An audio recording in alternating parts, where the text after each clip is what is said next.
शेतकऱ्यांचे नेते पंकज तांबेंनी घेतले कमळ हाती. पंतप्रधान नरेंद्र मोदी व मुख्यमंत्री देवेंद्र फडणवीस यांच्या कार्यप्रणालीवर विश्वास ठेवून प्रदेशाध्यक्ष रवींद्र चव्हाण यांच्या हस्ते केला प्रवेश.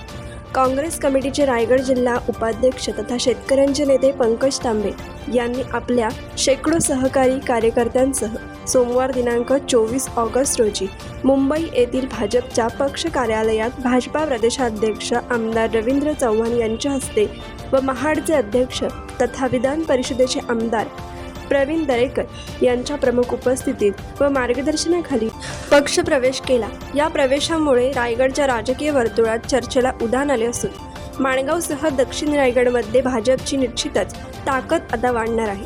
यावेळी माणगाव तालुक्यातील निजामपूर, विळे, पळसगाव, इंदापूर भागातील शेकडो सहकारी कार्यकर्ते मुंबई येथे पक्ष कार्यालयात मोठ्या उत्साही वातावरणात दाखल झाली होती.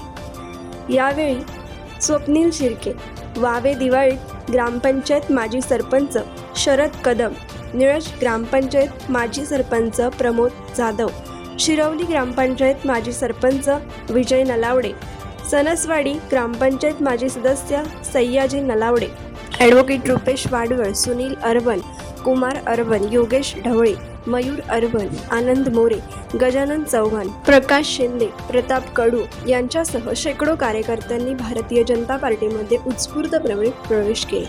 यावेळी भाजप नेते बापूसाहेब सोनगिरी, ओबीसी मोर्चा तालुका अध्यक्ष सीताराम उबारे, जिल्हा चिटणीस गोविंद कासार, भाजप तालुका अध्यक्ष युवराज मुंडे, सरचिटणीस निलेश राशीनकर, युवा मोर्चा तालुका अध्यक्ष मंदार महामुंडकर, युवा मोर्चा सरचिटणीस अरविंद उभारे, गोरेगाव शहर अध्यक्ष किशोर रातवडकर, नागाव सरपंच यशवंत कासरेकर, मारुती कासरेकर यांच्यासह अनेक पदाधिकारी उपस्थित होते. पंकज तांबे यांनी सन 2004 मध्ये रायगड जिल्ह्यातील शेतकऱ्यांच्या विविध प्रश्नांना वाचा फोडण्यासाठी आणि त्यांच्या न्याय हक्कासाठी स्वराज्य संघटनेची स्थापना केली. या माध्यमातून त्यांनी जिल्ह्यातील शेतकऱ्यांशी थेट संपर्क साधत त्यांच्या समस्या जाणून घेतल्या. केवळ समस्या मांडण्यापुरते मर्यादित न राहता त्या शासन दरबारी मांडून त्यांची सोडवणूक करण्यासाठी त्यांनी सातत्याने पाठपुरावा केला. पंकज तांबे यांच्या भाजप प्रवेशाने पक्षाला माणगाव तालुक्यासह रायगड जिल्ह्यात निश्चितच बळकटी मिळाली आहे. पंकज तांबे यांच्या भाजप प्रवेशामुळे आगामी काळात जिल्ह्यातील राजकीय समीकरणांवर त्याचा थेट परिणाम होईल अशी चर्चा राजकीय समीक्षक विश्लेषणातून होत आहे. त्यामुळे याकडे राजकीय वर्तुळाचे लक्ष लागले आहे.